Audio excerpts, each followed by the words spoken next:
In a world where anti-white bigotry is not only tolerated but celebrated, Matt Walsh has something to say.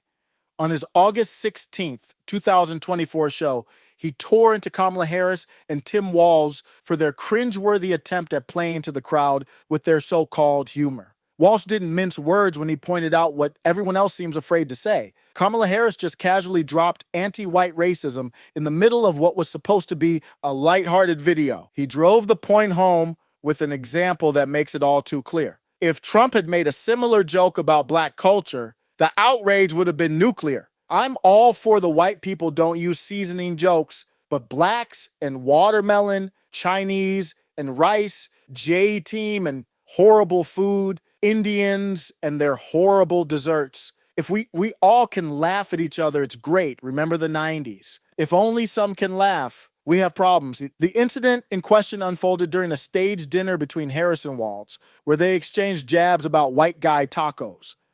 Walz joked that these tacos consisted of pretty much ground beef and cheese, but with Harris quipping, "What is that, mayonnaise and tuna?" Walz, trying to play along, added that black pepper is the top of the spice level in Minnesota. The video was intended to humanize these politicians to make them relatable. Instead, it came off as awkward, fake, and, as Walsh points out, casually racist. The video spread like wildfire, especially among conservatives who weren't about to let it slide. Walsh hammered home the double standard at play, noting how any comment even remotely similar from Trump would have sparked national outrage. Imagine a black guy says to Donald Trump, "I make black guy tacos." And Donald Trump says, "Oh, what is that? Like fried chicken and watermelon, maybe sprinkle some Kool-Aid powder over top. Am I right?" Walsh said, laying bare the hypocrisy. He emphasized that if Trump had said such a thing, it wouldn't just be considered racist, it would be labeled as the most racist thing a president had ever done, with the media immortalizing the moment in infamy. Walsh didn't stop there, pointing out that while stereotypes like black people enjoying fried chicken and watermelon come from a place of cultural recognition, the mayonnaise and tuna trope is purely spiteful.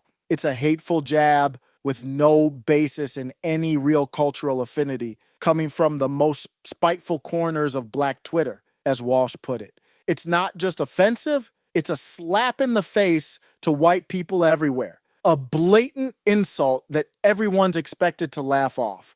And the most glaring issue, as Walsh sees it, is the lack of reaction. The double standard is so obvious and pervasive that even conservatives are tired of pointing it out. Walsh refuses to let it slide. He calls out Harris's comment for what it is. Anti-white racism. We all know it. Everyone knows it. Go ahead and deny it. It doesn't matter. You're a freaking liar if you deny it, he declared, leaving no room for debate. But let's be real. Kamala Harris knows exactly what she's doing. Cucked white men are a part of her base, and she plays directly to them, feeding them the kind of pandering jokes that keep them in line. Meanwhile, where's Trump in all of this? Someone needs to remind him to focus on his base, the working white men who put him in office in the first place. If he doesn't start playing to his strengths, this November could be a rout of epic proportions. Kamala's got her playbook, and if Trump doesn't wake up, he might just find himself outplayed. Middle MAGA.